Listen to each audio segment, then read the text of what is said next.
Assalamualaikum warahmatullahi wabarakatuh. Alhamdulillahirabbil alamin wa bihi nasta'inu ala umurid dunya waddin. Wassalatu wassalamu ala asrafil anbiya'i wal mursalin sayyidina Muhammadin wa ala alihi wa sahbihi ajmain. Rabbi shrah li sadri wa yassir li amri wahlul 'uqdatam min lisani yafqahu qawli. Amma ba'd. Sahabat-sahabat PAJ Fatayat Gumelar yang berbahagia, tak henti-hentinya marilah kita panjatkan puji syukur kehadirat Allah SWT yang telah memberikan begitu banyak nikmat kepada kita semuanya, terutama nikmat hidup, nikmat sehat, nikmat sempat, sehingga pada kesempatan hari ini kita bisa bertemu lagi dengan bulan Ramadan dan melaksanakan kegiatan-kegiatan safari Ramadan yang salah satunya adalah kegiatan SRC. Semoga kegiatan ini menambah kemanfaatan dan keberkahan bagi PAJ Fatayat Gumelar pada khususnya dan Fatayat secara luas pada umumnya. Salawat dan salam semoga tercurah kehadirat baginda Rasul Muhammad Sallallahu Alaihi Wasallam yang telah memberikan petunjuk kepada kita dari alam kegelapan menuju alam yang terang benderang dengan adanya dinul Islam. Semoga kita sebagai umatnya mendapatkan syafaatnya kelak di yaumil akhir. Allahumma amin. Sahabat-sahabat yang saya banggakan, pada kesempatan hari ini saya akan mengusung sebuah tema, yaitu amalan inti Ramadan. Amal atau dalam bahasa Arabnya itu amal dan jamaknya itu adalah akmal, yang artinya adalah perbuatan yang dapat dipertanggungjawabkan. Setiap perbuatan yang dipertanggungjawabkan pasti akan diawasi, ditampakkan, dan dievaluasi. Maka perbuatan tersebut harus selalu dibimbing dan diarahkan. Gambaran dalam Al-Quran sebagai contoh dalam surat Al-Insyirah yang berbunyi, Bismillahirrahmanirrahim, فَمَنْ يَعْمَلْ مِثْقَالَ ذَرَّةٍ خَيْرًا يَرَهُ وَمَنْ يَعْمَلْ مِثْقَالَ ذَرَّةٍ شَرًّا يَرَهُ. Maka barang siapa berbuat kebaikan sekecil zarah pun, maka akan dibalas oleh Allah. Dan barang siapa yang berbuat kejahatan meskipun sekecil zarah pun pasti akan dibalas oleh Allah. Nah, dari ayat tersebut menunjukkan bahwa perbuatan yang baik, perbuatan yang buruk itu selalu diawasi oleh Allah dan kedua malaikat. Dan kemudian ditampakkan nanti kelak di akhirat semua amal-amal perbuatan kita, dan kemudian dievaluasi atau dinilai oleh Allah, yaitu dengan cara nanti di yaumil akhir kita akan dihisab semua amal perbuatan kita dan nanti kita akan mendapatkan balasannya. Sahabat-sahabat yang berbahagia, setiap perbuatan itu pasti dilandasi oleh niat. Niat harus tulus sehingga akan menyamankan hati lebih lapang karena semuanya diserahkan kepada Allah. Tidak peduli dengan penilaian orang, yang menilai itu adalah Allah agar mendapatkan hasil yang bermanfaat. Sahabat-sahabat yang berbahagia, setiap perbuatan itu pasti dilandasi oleh niat. Niat harus tulus sehingga akan menyamankan hati lebih lapang karena diserahkan kepada Allah. Tidak peduli dengan penilaian orang, yang menilai adalah Allah agar mendapatkan hasil. Niat itu selalu dilandasi oleh 3 unsur. Yang pertama motivasi, yang kedua tujuan, dan yang ketiga mentalitas. Nah, niat dilandasi oleh motivasi sebagai contohnya. Contohnya pada bulan Ramadan ini kita berpuasa. Apa sih motivasi kita berpuasa di bulan Ramadan? Nah, mungkin di antara sahabat mempunyai motivasi berpuasa. Yang pertama, ingin sehat. Sebagaimana dalam sebuah hadis disebutkan bahwa sumu tasihu, berpuasalah kalian agar menjadi sehat. Atau mungkin sahabat mempunyai motivasi yang lain selain supaya sehat, yaitu ingin melangsingkan badan. Bisa saja sahabat, ya, dimana selain bulan Ramadan itu kita bisa saja tergoda oleh makanan-makanan yang beraneka ragam di sekitar kita. Kita tidak bisa mengontrol makanan-makanan tersebut, apalagi itu makanan adalah makanan kesukaan kita. Namun, ketika kita berpuasa, kita dipaksakan oleh aturan untuk menahan hawa nafsu. Kita tidak boleh makan sembarangan pada siang hari. Paling kita bisa makan nanti ketika kita berbuka puasa. Nah, tuh. Tapi ingat ya sahabat-sahabat, ketika berpuasa jangan balas dendam. Motivasi untuk melangsingkan badan itu tidak tercapai.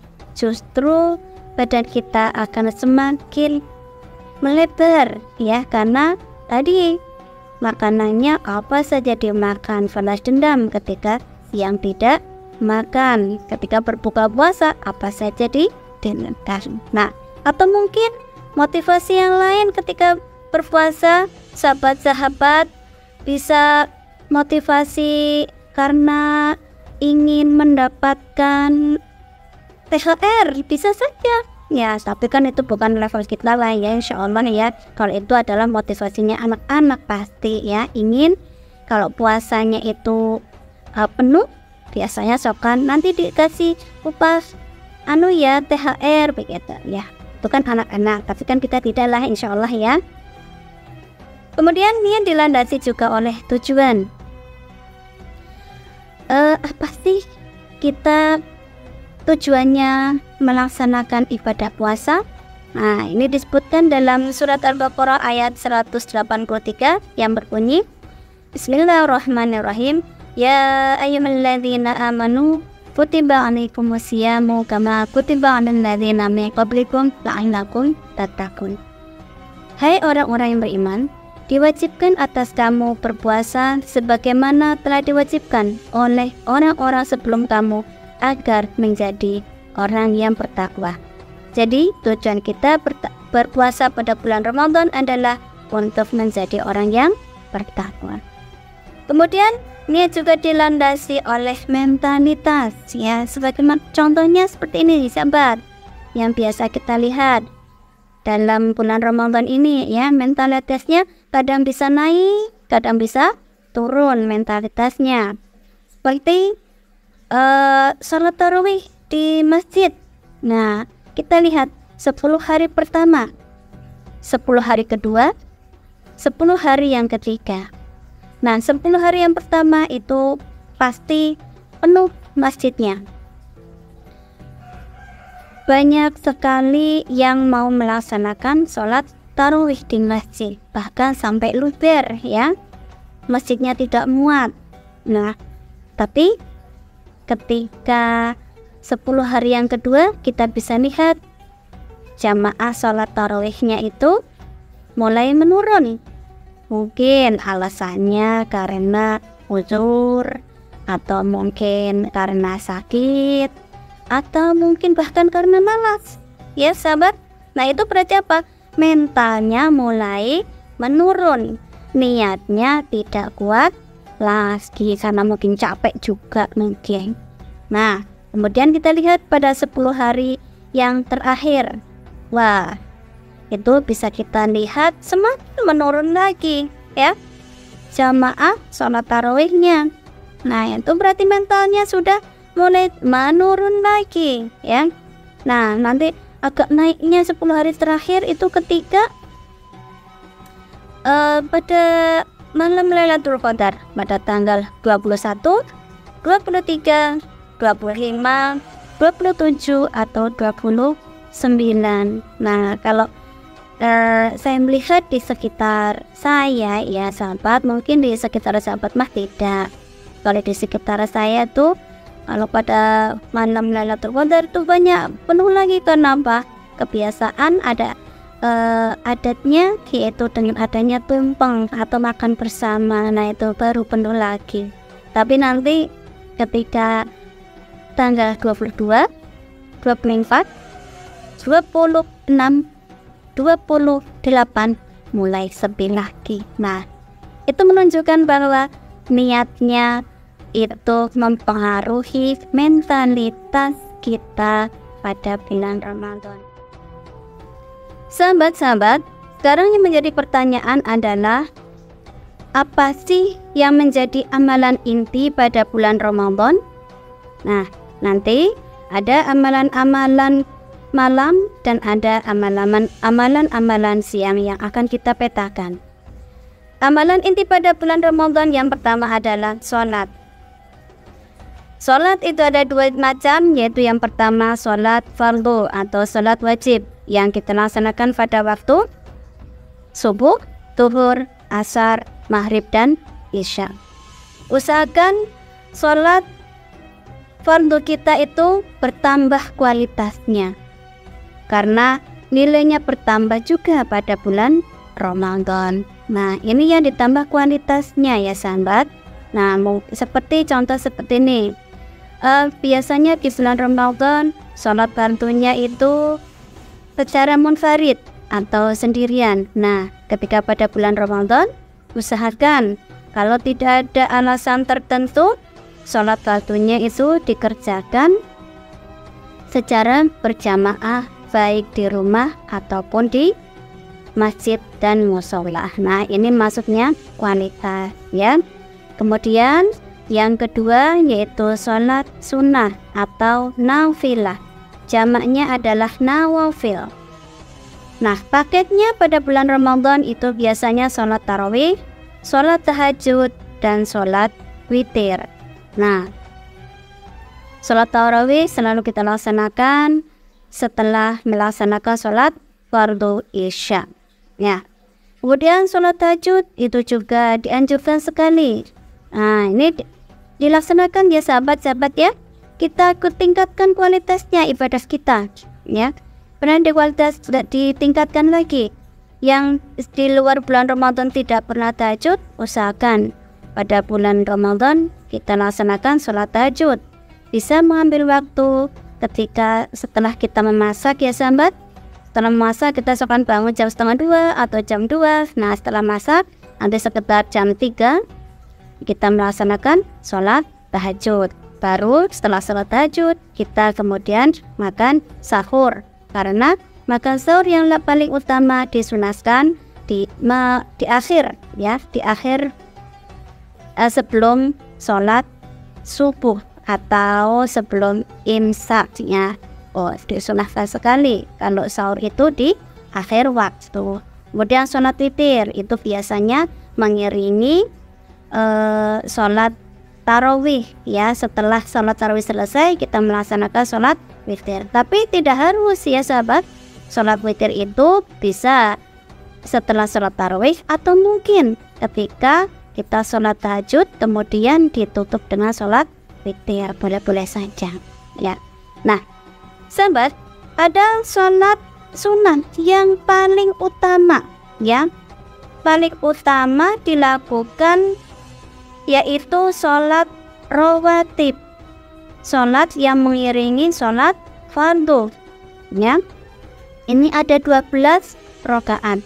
Yang pertama 2 rakaat sebelum sholat subuh atau disebut juga dengan sunnah fajar ya. Kemudian 4 rakaat sebelum sholat zuhur ya. Ada juga yang mengatakan dalam suatu riwayat itu 2 rakaat sebelum zuhur ya. Kemudian 2 rakaat setelah zuhur, 2 rakaat setelah maghrib, dan 2 rakaat setelah isya. Barang siapa yang konsisten melaksanakan selama hidupnya sholat rawatib ini, maka Allah akan membangunkan istana di samping surga. Subhanallah ya. surga saja sudah sangat menyenangkan, apalagi kita itu dibuatkan istana di samping surga. Ini bisa juga jadikan villa ya sahabat ya. Nah untuk itu maka yuk kita tingkatkan lagi kualitasnya. Bukan sholat wajib saja, sholat sunnahnya juga dilaksanakan. Nah fungsi sholat rawatib itu adalah untuk melengkapi dan menyempurnakan amalan wajib. Ya seperti kita ketahui dan kita rasakan semua lah ya. Ya karena biasanya itu kita ketika sholat mungkin kurang sempurnanya karena tidak konsentrasi atau mungkin bacaannya yang salah ya. Nah itu maka harus dilengkapi dengan melaksanakan sholat rawatib untuk menyempurnakan amalan wajib tersebut ya sahabat ya.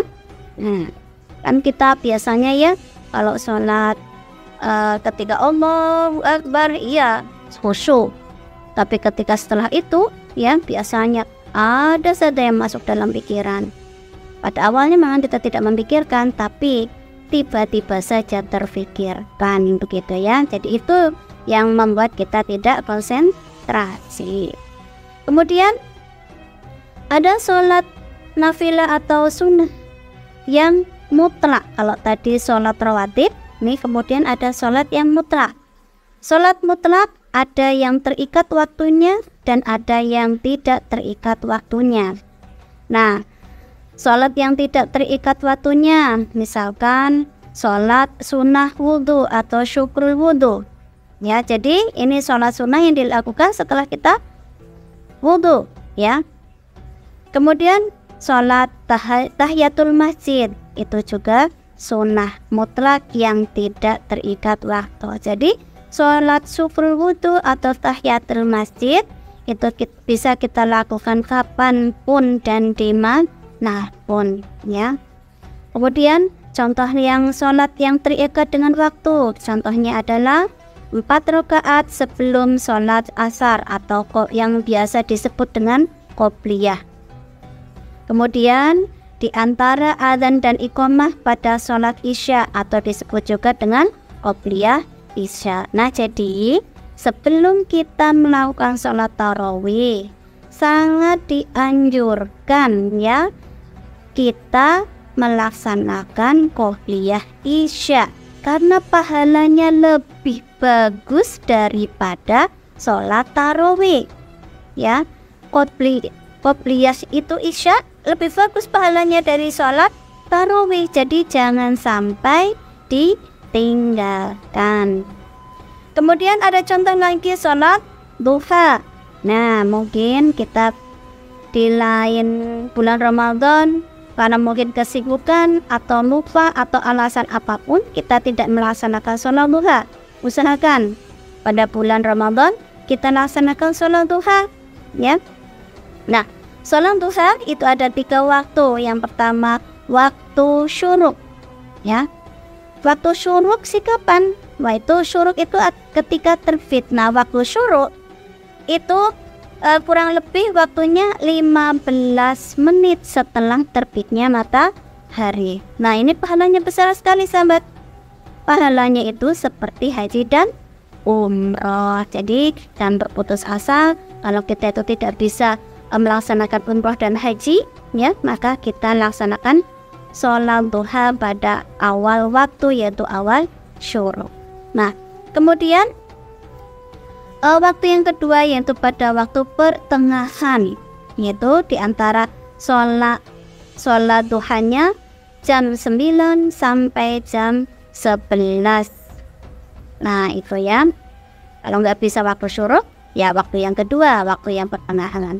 Nah atau mungkin karena sangat sibuk sekali ya, tanggung biasanya, atau mungkin karena lupa. Nah ini masih ada kesempatan sahabat, yaitu pada waktu akhir, yaitu di antara jam 11 sampai sebelum zuhur. Nah itulah amalan-amalan sholat yang harus kita lakukan untuk memperbaiki kualitas kita pada bulan Ramadan, yaitu sholat wajib ya kita sempurnakan.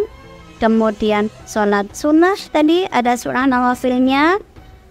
Kemudian Amalan yang kedua setelah sholat, sahabat, yaitu infak, zakat, dan sedekah. Nah, infak, zakat, dan sedekah ini tidak akan saya jelaskan karena memakan waktu yang cukup lama, ya. Nah, kemudian amalan yang ketiga yaitu Al-Quran.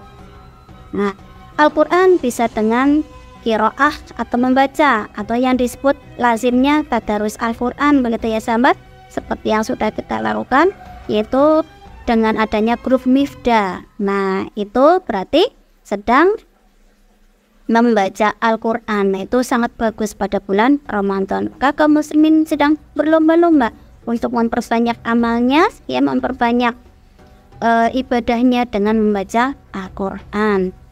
Atau bisa juga Al-Quran dengan hafalan atau tahfidz, menghafalkan Al-Quran. Nah, pada bulan puasa itu sangat efektif, karena pada bulan puasa itu pikiran itu sedang fokus, atau kebanyakan itu konsentrasi, tidak mikirkan apapun, ya. Nah, itu sangat mudah untuk menghafalkan Al-Quran pada bulan Ramadan. Atau yang ketiga, dengan kajian-kajian Al-Quran. Misalkan kita menghadiri majelis-majelis taklim untuk mempelajari apa sih isi Al-Quran tersebut. Atau mungkin kita juga bisa belajar di media sosial, ya, misalkan di TikTok atau di Facebook atau mungkin di YouTube, bisa. Kemudian atau mungkin kita belajar juga di media elektronik seperti di radio atau di televisi. Pula amalan yang ketiga yang merupakan amalan inti pada bulan Ramadan. Amalan yang keempat yaitu adalah doa. Ya, perbanyaklah doa pada bulan Ramadan, karena bulan Ramadan adalah bulan pengampunan. Semua dosa-dosa yang kita lakukan itu insya Allah akan diampuni oleh Allah apabila kita mau berdoa dan memohon ampun kepada Allah. Nah, spesifiknya adalah membaca istighfar. Kalau perlu ya sahabat, kita melaksanakan sholat taubah, ya. Maka perbanyaklah sholat taubah dan istighfar untuk menghapus semua dosa-dosa kita. Karena tidaklah mungkin kita sebagai manusia itu lepas dari dosa. Karena al-insanu mahalul khata' wan nisyan. Manusia itu tempatnya salah dan lupa. Tidaklah mungkin seorang manusia itu lepas dari dosa dalam setiap harinya. Maka supaya kita itu bisa nanti mencapai surga, maka dosa-dosa kita tuh harus dihapuskan sedikit demi sedikit.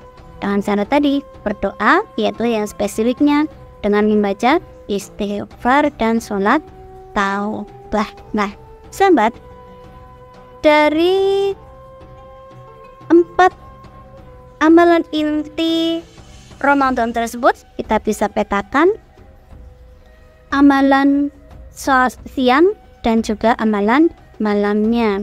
Amalan siang, ya, nanti kita buat dalam tabel, bisa kita tulis di buku atau di papan tulis, ya, di rumah.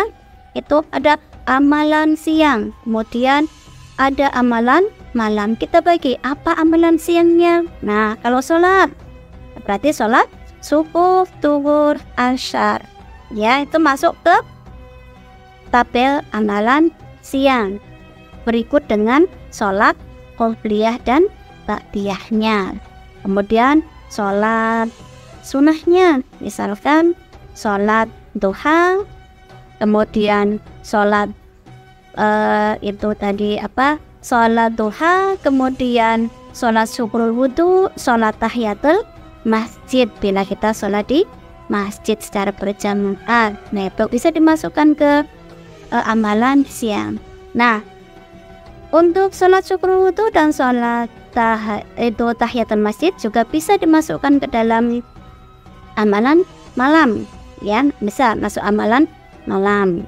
Kemudian sholat itu mutlaknya, ya, sholat mutlak yang untuk rawatibnya maghrib dan isya, itu masukkan ke amalan sholat malam. Kemudian masuk amalan sholat malam lagi, yaitu sholat tarawih, kemudian sholat tahajud, dan sholat witir. Nah, kemudian Infak juga bisa dimasukkan ke amalan siang, ya. Karena kebanyakan kita kalau infak, sedekah, zakat kan siang-siang hari ya. Jarang sekali kita melakukannya pada malam hari. Nah, itu bisa masuk ke amalan siang. Kemudian Al-Quran bisa kita masukkan ke amalan siang dan bisa amalan malam. Kemudian yang keempat, doa, memperbanyak doa pada bulan Ramadan. Itu juga bisa masuk ke amalan siang dan amalan malam. Nah, sahabat, dengan kita memetakan amalan-amalan siang dan malam, kita itu jadi terpacu. Niat kita untuk memperbaiki amal kita pada bulan Ramadan itu akan tercapai. Ya, kita akan mencapai tujuan menjadi orang yang bertakwa. Ya, tuh, maka sekarang mulailah kita kuatkan niat kita perbaiki niat kita yang tadinya niat selain Allah atau niat apapun, kita luruskan niatnya agar semua amal perbuatan kita, amal soleh kita pada bulan Ramadan itu dicatat oleh Allah dan sebagai bekal kita nanti di dunia akhir. Semoga pada bulan Ramadan kita betul-betul menjadi la'allakum tattaqun, orang-orang yang bertakwa. Nah, itu uraian singkat dari saya, semoga bermanfaat sahabat-sahabat. Apabila banyak kesalahan mohon maaf. Wallahul muwaffiq ila aqwamit thoriq. Wassalamualaikum warahmatullahi wabarakatuh.